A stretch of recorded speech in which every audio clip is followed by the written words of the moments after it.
சோழனுக்காக சோழன் மேல நம்பிக்கை வச்சு நிலா எல்லார் முன்னாடியும் சப்போர்ட் பண்ணி பேசுனதை பார்க்கும்போது யாருக்கெல்லாம் நல்லா இருந்ததோ இந்த வீடியோக்கு ஒரு லைக் பண்ணுங்க. வாங்க வீடியோக்குள்ள போலாம். நிலா நம்ம மேல வச்ச நம்பிக்கைய நம்ம அண்ணன் சேரனும் பாண்டியனும் நம்ம மேல சுத்தமா நம்பிக்கை வைக்கல அப்படிங்கிற வருத்தத்தோட இங்க வண்டி ஓட்டிக்கிட்டு நேரா சோழன் வீட்டுக்கு வந்த சோழனும் வருத்தமாவே இருந்துகிட்டு இருக்கிறத பார்த்ததும் இங்க பாண்டி இருந்துகிட்டு, டேய் சோழா, என்னடா அப்படியே உம்முன்னு உக்காந்துக்கிட்டு இருக்க? நீ பண்ணது தப்பு தானே? ஆமா, நீ எதுக்காக அவங்க 2 பேர் ஜோடிக்கோ நீ என்னமோ உதவி பண்றேன்னு சொல்லி எதுக்காகடா போன அப்படின்னு சொல்லிட்டு இங்க பாண்டி பேச, ஆனாலும் இங்க நிலா இருந்துகிட்டு, பாண்டி வேண்டாம் பாண்டி, அவரே ஏற்கனவே மனசு நொந்து போயிருக்காரு, எதுக்காக நீங்க இன்னமும் கேட்டு அவர் மனசை கஷ்டப்படுத்திக்கிட்டு இருக்கீங்க அப்படின்னு சொல்லிட்டு நிலா பேசிக்கிட்டு இருக்க. உடனே அங்க இருந்த சேரன் இருந்துகிட்டு, நீ பேசாம இருப்பா நிலா, இவனுக்கு கொஞ்சம் கூட அறிவே கிடையாது, எப்ப பாரு ஏதாவது ஒரு பிரச்சனையில தலையிட்டுட்டு அந்த பிரச்சனைய இவன் தலையில போட்டுக்கிட்டு இதெல்லாம் தேவையா இவனுக்கு? கொஞ்ச நாளைக்கு முன்னாடிதான் பணத்தை திருடி போலீஸ் ஸ்டேஷன்ல போய் உக்காந்தான், எப்படியோ அவனை நாம வெளியே கொண்டு வந்துட்டோம். இப்போ அதே மாதிரி வேற ஒரு பிரச்சனையில போய் மாட்டிக்கிட்டு இப்பவும் போலீஸ் கிட்ட போய் கெஞ்சி பேசி அதுக்கப்புறமா கூட்டிட்டு வந்திருக்கோம். இவன் ஏன்பா இப்படி இருக்கான்? இவன் வாழ்க்கையில முன்னேறணும்னு கொஞ்சம் கூட யோசிக்கவே மாட்டான் போல இருக்கு. இருக்க பிரச்சனை போதாதுன்னு இவன் வேற ஒரு பிரச்சனையா இருந்துகிட்டு இருக்கான் அப்படின்னு சொல்லிட்டு இங்க சோழனை சேரன் பயங்கரமா கத்திக்கிட்டு இருக்க. உடனே நிலா இருந்துகிட்டு, அண்ணே நீங்களும் எதுக்காகண்ணே? சோழன் ஏதோ உதவி பண்ணணும்னு சொல்லிட்டு தான் அவரும் போயிருக்காரு, ஆனா அவரோட விதி இப்படி போய் சிக்கிக்கிட்டாரு, அதான் நாம எல்லா பிரச்சனையும் சரி பண்ணி இவரை கூட்டிட்டு வந்துட்டோம்ல, இனிமே எதுக்காக முடிஞ்ச பிரச்சனையை பேசணும், விட்டுடுங்கண்ணே. எப்படின்னா போப்பா, நீ கொடுக்குற இடத்துனாலதான் இவன் ஓவரா பண்ணிக்கிட்டு இருக்கான் அப்படின்னு சொல்லிட்டு இங்க சேரனும் போக, நிலாவோ அங்க சோழனை சமாதானப்படுத்தினாலும் இங்க சோழனும் தன்னை யாருமே புரிஞ்சுக்க மாட்டேங்கிறாங்களே அப்படின்னு ரொம்ப வருத்தமாவே இருக்க. மறுநாள் எப்பவும் போல இங்க சோழன் அங்க கார் எடுத்துக்கிட்டு சவாரிக்காக போறாரு. ஆனாலும் என்னதான் வழக்கம் போல இருந்தாலும் இங்க சேரனும் பாண்டியனும் பேசினது ரொம்பவுமே மனசு வருத்தப்பட்டு இனிமே அந்த வீட்டுக்கே போக கூடாதுன்னு மனசுக்குள்ள முடிவு எடுத்துக்கிட்ட சோழன் இங்க தனக்கு பிடிச்ச இடமான பீச்சுக்கு போய் அப்படியே உக்காந்து அங்க நடந்த எல்லாத்தையும் ஒண்ணு விடாம யோசிச்சு பார்த்துக்கிட்டு இருக்காரு. அதே சமயம் வீட்டுல இருந்த நிலாவோ சோழன் இன்னமும் திரும்ப வீட்டுக்கு வரவே இல்லை அப்படின்னு ரொம்ப பதட்டத்தோட, அண்ணன் சோழன் இன்னமும் வீட்டுக்கு வரவே இல்லையே, உங்களுக்கு ஏதாவது ஃபோன் பண்ணி பேசினாரா அப்படின்னு சொல்லிட்டு நிலா கேட்க, இல்லையப்பா நிலா, அவன் எப்பவும் வர நேரத்துக்கு தான் வருவான், நீ எதுக்காக பதட்டப்பட்டுக்கிட்டு இருக்க? அதெல்லாம் சீக்கிரமா வந்துருவான், நீ எதுக்கும் கவலைப்படாத அப்படின்னு சேரன் பேசிக்கிட்டு இருக்க. இல்லைண்ணே, அவரு காலையில வீட்டை விட்டு கிளம்பும் போதே முகமே சரியில்லை, ஒரு தடவை சோழனோட கார் கம்பெனியோட ஓனர் கிட்ட நாம பேசி பார்க்கலாமா அப்படின்னு சொல்லிட்டு நிலா சொல்ல, சரிப்பா, உனக்காக நான் ஒத்துக்கிறேன், நீ ஃபோன் பண்ணி விசாரி அப்படின்னு சொல்லிட்டு சேரன் சொல்ல, இங்க நிலாவுமே அங்க ஓனருக்கு ஃபோன் பண்ணி கேட்க, சோழன் இல்லையேம்மா நிலா, அவன் முகமே இன்னைக்கெல்லாம் ஒரு மாதிரி வாட்டமாவே இருந்ததே, ஏன்? நானும் என்னன்னு கேட்டேன், என்கிட்ட எந்த ஒரு பதிலும் சொல்லல. நான் அடுத்த சவாரி எடுக்க சொன்னேன், என்னால முடியாது ஓனர், நான் நாளைக்கு வந்து ஓட்டுறேன்னு சொல்லிட்டு கார் எடுத்துக்கிட்டு கிளம்பி போனவன் தான், இப்போ வரைக்கும் இன்னும் வரலையே அப்படின்னு சொல்லிட்டு இங்க ஓனர் சொன்னதை கேட்டதும் இங்க நிலாவோ போனை வச்சுட்டு அங்க சேரன் கிட்ட ஓனர் சொன்ன எல்லாத்தையும் ஒண்ணு விடாம சொல்ல, என்னப்பா நிலா சொல்ற? அப்படியா? அப்போ எங்க தான் போயிருப்பான்? சரி இரு, இன்னும் கொஞ்ச நேரம் நாம காத்திருப்போம், அப்படியும் வரலனா நாம தேடி பார்க்கலாம் அப்படின்னு சொல்லிட்டு இங்க சேரன் சொல்ல, அங்க வந்த பாண்டி பல்லவன்னு எல்லாருமே அங்க சோழனை விசாரிக்க, சோழன் இன்னும் வீட்டுக்கு வராது நினைச்சு வீட்டுல இருந்த எல்லாருமே ரொம்ப வருத்தமாவே உட்காந்துக்கிட்டு இருக்காங்க. அண்ணே இல்லைண்ணே, இதுக்கு மேல என்னால வீட்டுல உட்காந்துக்கிட்டு இருக்க முடியாது, சோழன் எங்க போயிருக்காருன்னு நாம ஒரு எட்டு போய் தேடி பார்த்துட்டு வந்துடலானே, ஃபோன் பண்ணாலும் ஸ்விட்ச் ஆஃப்னு வருது, வாங்கண்ணே அப்படின்னு சொல்லிட்டு இங்க நிலா சொல்லிக்கிட்டு இருக்க. உடனே பாண்டி இருந்துக்கிட்டு, நான் போய் தேடி பார்த்துட்டு வரேன், நீங்க வீட்லயே இருங்க. ஐயோ, என்னால் சோழன் இல்லாமல் வீட்டில் இருக்க முடியாது, சோழனுக்கு என்னாச்சோ ஏதாச்சோன்னு நெஞ்செல்லாம் பதறுது, நானும் வரேன் அப்படின்னு சொல்லிட்டு இங்கே பாண்டி கிட்ட சொல்லி பாண்டி கூட இங்கே நிலாவுமே வண்டியில் போகிறாங்க.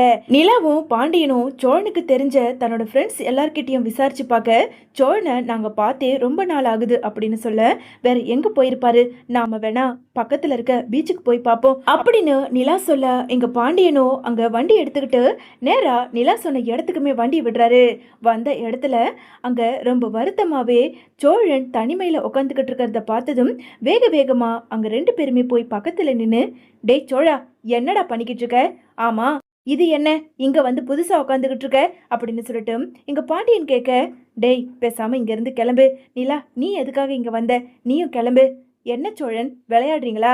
நீங்க இன்னமும் வீட்டுக்கு வரலன்னு எல்லாரும் பதறி போய் இருக்கோம். நீங்க என்னடானா இப்படி தனியா வந்து உக்காந்துக்கிட்டு இருக்கீங்க? உங்களை பார்க்கவே ரொம்ப கஷ்டமா இருக்கு. முதல்ல கிளம்புங்க, நம்ம வீட்டுக்கு போலாம். எதுவா இருந்தாலும் வீட்டுக்கு போய் பேசலாம் வாங்க அப்படின்னு சொல்லிட்டு ரொம்பவுமே அங்க சோழனை நிலா கட்டாயப்படுத்த வேற வழி இல்லாம சோழன் கிளம்பி நேரா கார் எடுத்துக்கிட்டு அங்க நடேசனோட வீட்டுக்கு வராங்க. வீட்டுக்கு வந்த சோழனும் மனசு வருத்தத்தோட வீட்டுக்குள்ள வரதை பார்த்ததும் அங்க சேர்ந்து இருந்துக்கிட்டு, டேய் சோழா, என்னடா உன்னால எப்ப பாரு பிரச்சனைன்னு தான் சொன்னேன். அதுக்காக எங்கேயாவது போய் இப்படி காணாம உக்காந்துருவியா?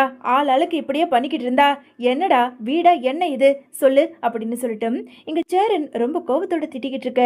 உடனே சோழன் இருந்துகிட்டு, போதானே, நீங்க வேற ஏதாவது சொல்லி என்னை திட்டி இருந்தா கூட பரவாயில்ல. அத்தனை பேர் முன்னாடி நீங்க என்ன அடிச்சிங்க, அதை கூட நான் ஒத்துக்கிட்டேன். ஆனா நான் எவ்வளவு சொல்லியும் என் மேல தப்பு இல்லைன்னு நான் 1000 தடவை சொல்லியும் நீங்க என் பேச்சை நம்பாம நீங்க எல்லார் முன்னாடியும் என்னை அடிச்சதுதான் எனக்கு அவமானமா இருக்கு.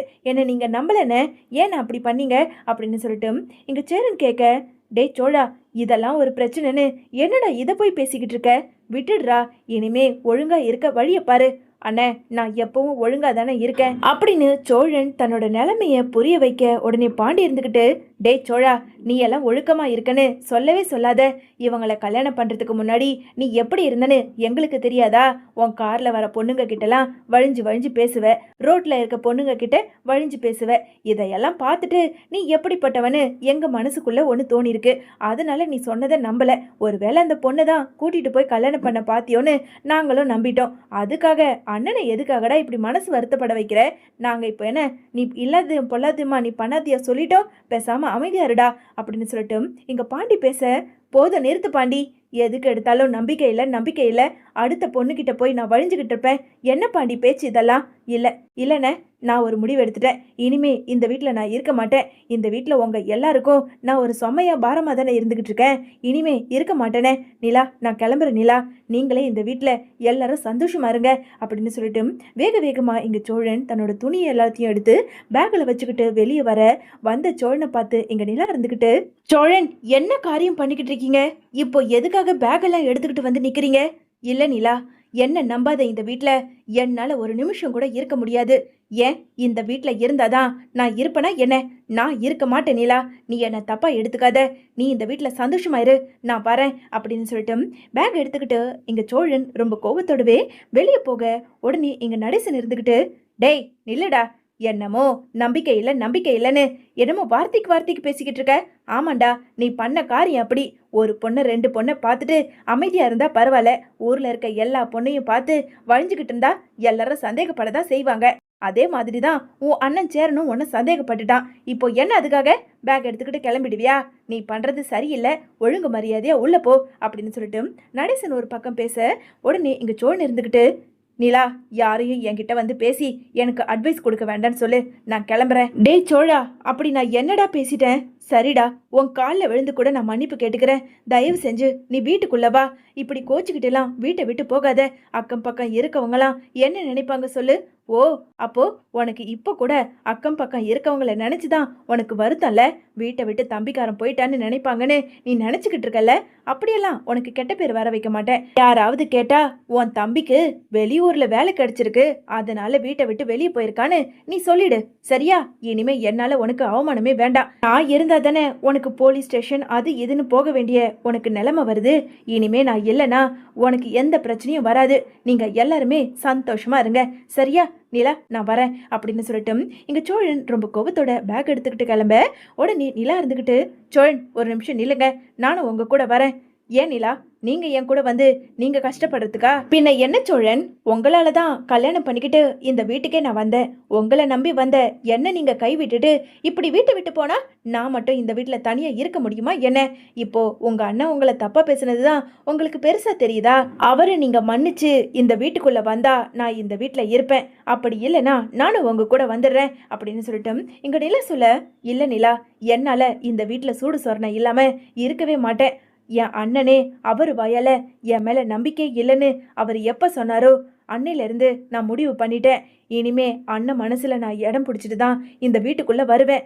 உங்க எல்லார் முன்னாடியும் ஒரு நல்ல பேர் எடுத்து நான் வாழ்ந்து காட்டுவேன். அதுக்கப்புறம் இந்த சோழன் யாருன்னு உங்க எல்லாருக்கும் தெரியும் அப்படின்னு சொல்லிட்டு இங்க சோழன் பேக் எடுத்துக்கிட்டு கிளம்ப, இங்க நிலாவோ இருங்க சோழன் நானும் வரேன், உங்களுக்காக நான் உங்க கூட ஒரு சப்போர்ட்டா இருப்பேன் அப்படின்னு சொல்லிட்டு இங்க நிலா பேக் எடுத்துக்கிட்டு கிளம்ப, உடனே சோழன் இருந்துகிட்டு போதுமான பாருங்க, இத்தனை வருஷம் என் கூட இருந்த நீங்க என் மேல நம்பிக்கை வச்சு பேசல, ஆனா ஒண்ணுமே இல்லாம நான் இப்போ தனியாளா இருக்கும்போது நிலா என் மேல நம்பிக்கை வச்சு அத்தனை பேர் முன்னாடி என் புருஷன் மேல எனக்கு நம்பிக்கை இருக்கு, சோழன் எந்த தப்பும் பண்ணியிருக்க மாட்டாருன்னு அத்தனை பேர் முன்னாடி சொன்னா. இப்பயும் நான் தனியாளா இருக்கும்போது எனக்காக சப்போர்ட்டுக்கு வந்து நிக்கிறா. ஒன்னு சொல்றேன் நிலா, என் கூட நீங்க சந்தோஷமா வாழுவீங்கன்னு நினைச்சா மட்டும் இந்த வீட்டை விட்டு வாங்க, நான் கிளம்புறேன் அப்படின்னு சொல்லிட்டு இங்க சோழன் பேக் எடுத்துக்கிட்டு கிளம்ப, இன்னொரு பக்கம் அண்ணே எப்படியாவது நான் சோழனை சமாதானப்படுத்தி மறுபடியும் வீட்டுக்கு கூட்டிட்டு வந்துடுறேன், நானும் கிளம்புறேனே அப்படின்னு சொல்லிட்டு பேக் எடுத்துக்கிட்டு அங்க சேரன் கிட்ட சொல்லிட்டு நேரா அங்க சோழனோட கையை பிடிச்சு வீட்டை விட்டு வெளியே போறாங்க.